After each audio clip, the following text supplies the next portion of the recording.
Bismillahirrahmanirrahim. Assalamualaikum warahmatullahi wabarakatuh. Hari ini kita akan sambung berkenaan solat berjemaah. Tempoh hari kita telah mempelajari berkenaan syarat-syarat sah solat berjemaah. Ingin saya ulang perkara berkenaan syarat-syarat sah solat berjemaah. Yang pertama, perbuatan zahir imam dan makmum, iaitu kita dapat melihat perbuatan imam ataupun perbuatan makmum di hadapan kita.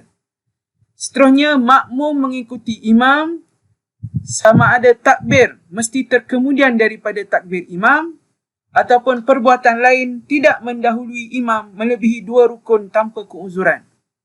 Ini bermaksud makmum tidak boleh mendahului perbuatan imam. Sebagai makmum, kita hendaklah menunggu imam selesai sesuatu perbuatan, barulah kita meneruskan perbuatan tersebut.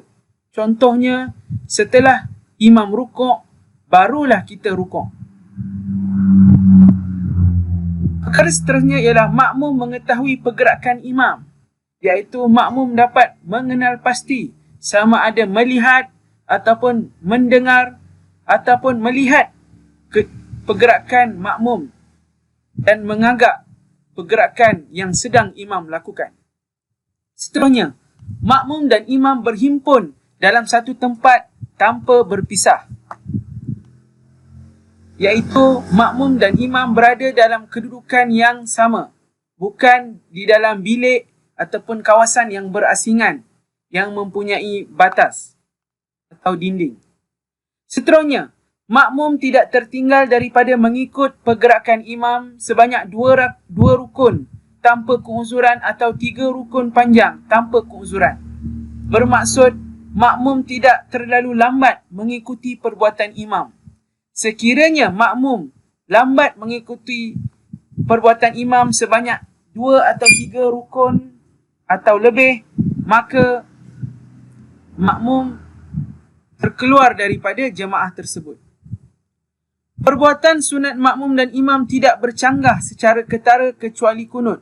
Bermaksud, sekiranya makmum ada menambah perbuatan sunat, perbuatan itu tidak bercanggah atau berbeza dengan perbuatan imam. Seterusnya, makmum berniat mengikut imam. Makmum hendaklah berniat mengikut imam sewaktu takbiratul ihram. Barulah makmum tersebut mendapat pahala berjemaah. Seterusnya, makmum yakin solat imam sah. Makmum hendaklah meyakini solat yang dilakukan imam sah.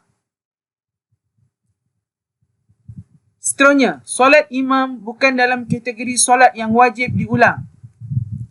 Ke-10, martabat imam dari sudut jantina tidak kurang daripada makmum, iaitu makmum hendaklah berimamkan imam lelaki.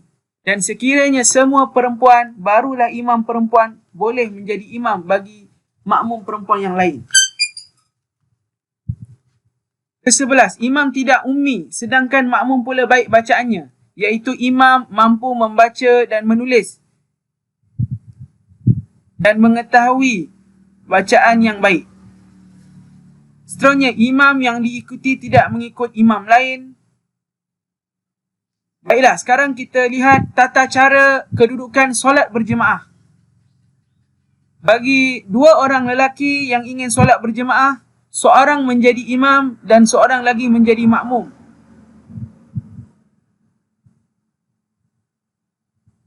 Di sini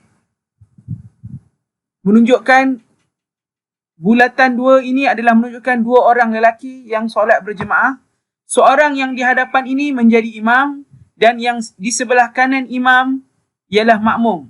Oleh itu, sekiranya 2 orang lelaki solat berjemaah, kedudukan mereka ialah seorang menjadi imam dan seorang lagi lelaki menjadi makmum dan kedudukannya di sebelah kanan imam. Seterusnya, seorang lelaki dan seorang perempuan. Apabila seorang lelaki dan seorang perempuan solat berjemaah, maka imamnya hendaklah lelaki dan makmum perempuan berada betul-betul di belakang imam. Seperti ini, bulatan ialah jamaah ialah orang lelaki dan segitiga ialah orang perempuan. Maka orang lelaki menjadi imam duduk di hadapan dan makmum perempuan menjadi makmum duduk di belakang imam. Untuk jemaah 3 orang perempuan, kedudukan mereka ialah imam, salah seorang daripada mereka di tengah menjadi imam dan kedudukannya hanya ke depan sedikit saja berbanding makmum perempuan yang lain. Seperti ini. 3 orang, segitiga ini mewakili 3 orang perempuan dan salah seorang di tengah menjadi imam dan kedudukannya terkedepan sedikit sahaja. Beberapa orang lelaki. Apabila beberapa orang lelaki solat berjemaah, maka salah seorang yang menjadi imam dan yang 3 di belakangnya duduk ataupun berdiri di belakang imam. Untuk 4 orang lelaki yang diwakili oleh 4 bulatan ini, seorang lelaki menjadi imam dan apabila seorang makmum datang, dia akan duduk di bahagian tengah dahulu, selepas itu diduduk di bahagian kanan dan selepas itu duduk di bahagian kiri. Inilah kedudukan solat berjemaah bagi beberapa orang lelaki. Sekiranya ada jemaah lelaki yang lain yang datang, maka dia menempati kedudukan di kanan. Dan sekiranya ada jemaah lelaki lain yang datang, dia akan menempati kedudukan di kiri. Begitulah seterusnya.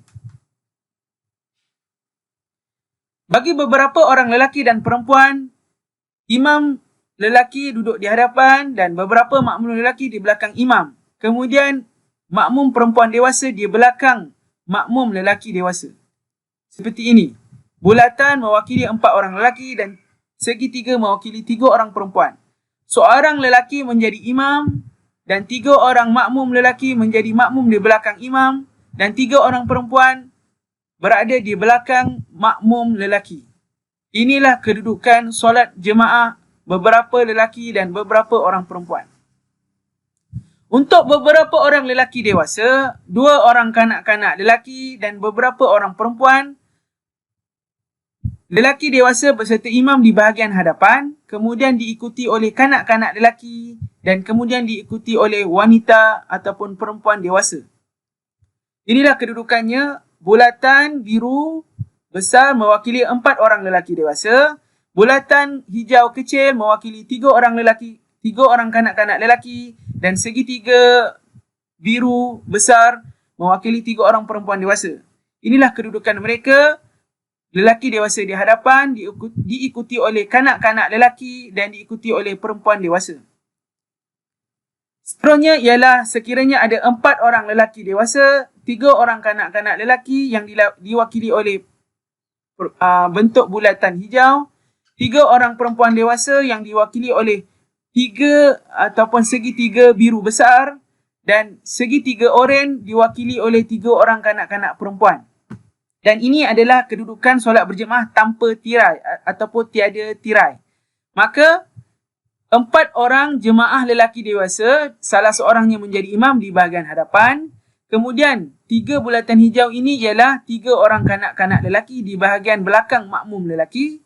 Dan sekiranya tiada tirai, maka kanak-kanak perempuan segitiga warna oranye ni ialah 3 orang kanak-kanak perempuan duduk di hadapan jemaah ataupun makmum perempuan dewasa di belakang yang bersegitiga biru besar ini. Jadi ini ialah 4 orang lelaki dewasa, bulatan hijau ni ialah 3 orang kanak-kanak lelaki, segitiga oranye ini ialah 3 orang kanak-kanak perempuan dan segitiga besar biru ini ialah 3 orang wanita dewasa. Ini ialah kedudukan solat berjemaah tanpa tirai ataupun tiada tirai. Dan sekiranya ada tirai, maka kedudukan jemaah lelaki dewasa dan juga kanak-kanak dewasa seperti tadi, cuma ditukarkan kedudukan perempuan dewasa dan kanak-kanak perempuan. Iaitu sekiranya ada tirai, yang warna merah ni adalah tirai yang maksudnya mengasingkan kedudukan jemaah lelaki dan jemaah perempuan, maka jemaah perempuan ataupun makmum dewasa perempuan duduk di hadapan dan makmum kanak-kanak perempuan duduk di belakang. Inilah kedudukan solat berjemaah untuk beberapa orang lelaki dewasa, beberapa orang kanak-kanak lelaki, beberapa orang perempuan dewasa dan beberapa orang kanak-kanak perempuan dewasa dengan adanya tirai sebagai pemisah antara jemaah lelaki dan jemaah perempuan. Seterusnya makmum muafiq dan makmum masbuk. Makmum muafiq ialah makmum yang sempat berdiri betul bersama-sama dengan imam untuk tempoh bacaan Al-Fatihah dengan sempurna. Ini bermaksud makmum muafiq sempat berada bersama imam ketika mana imam sedang membaca Al-Fatihah dan beliau sempat membaca Al-Fatihah bersama dengan imam ketika dalam keadaan berdiri betul. Contoh, makmum bertakbiratul ihram sejurus selepas imam bertakbiratul ihram. Maka makmum hendaklah membaca Al-Fatihah sehingga sempurna.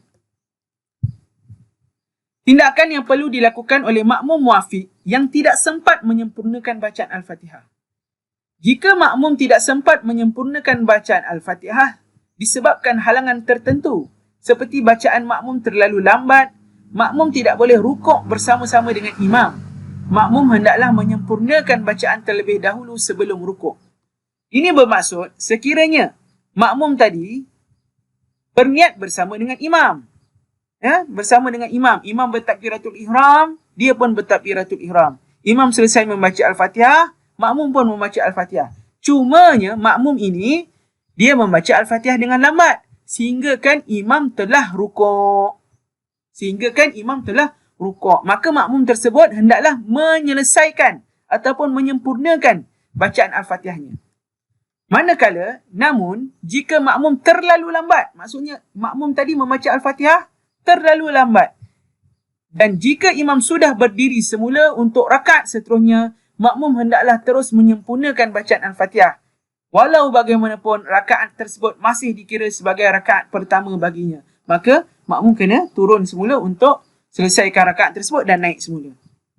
Dan begitulah. Ya. Makmum masbuk ialah makmum yang tidak sempat berdiri betul bersama-sama dengan imam untuk tempoh bacaan Al-Fatihah dengan sempurna. Maksudnya ketika mana makmum itu tidak sempat membaca Al-Fatihah dan imam terus hendak rukuk. Contoh, semasa makmum bertakbiratul ihram, imam sudah sempurna membaca surah atau sedang rukuk. Contoh, semasa makmum bertakbiratul ihram, imam sudah sempurna membaca surah atau sedang rukuk. Maksudnya di sini, inilah kedudukan ataupun keadaan di mana makmum itu menjadi makmum masbuk. Iaitu semasa makmum bertakbiratul ihram, imam telah selesai membaca surah Al-Fatihah dan selesai membaca surah dan hendak rukuk. Maka dekat situ, dia tak sempat membaca Al-Fatihah bersama imam. Bagaimanakah tindakannya? Tindakan yang perlu dilakukan oleh makmum masbuk ialah makmum terus bertakbir sambil berniat. Berdiri sekejap dan terus rukuk bersama-sama dengan imam. Ya, maksudnya sekiranya imam, bila makmum tu sampai, tengok-tengok imam dah selesai baca Al-Fatihah, dah selesai baca surah, nak rukuk dah. Maka makmum yang datang lambat itu terus berdiri, berniat dan angkat takbiratul ihram dan berdiri sebentar dan kemudian rukuk bersama-sama dengan imam. Jika makmum sempat rukuk serta tumakninah bersama dengan imam, makmum memperoleh rakaat tersebut. Maksudnya makmum dapat rakaat tersebut walaupun tidak membaca Al-Fatihah. Kerana bacaan Al-Fatihah makmum dianggap selesai dengan imam. Maksudnya telah ditanggung oleh imam. Manakala jika makmum tidak sempat melakukannya, makmum tidak memperoleh rakaat tersebut. Maksudnya makmum kena mengganti rakaat tersebut setelah selesai solat. Imam bagi salam nanti, makmum kena tambah rakaat lagi. Begitulah. Itulah tentang berkenaan solat berjemaah. Moga-moga mendapat kebaikan. Sekian. Wabillahi taufiq wal hidayah. Wassalamualaikum warahmatullahi wabarakatuh.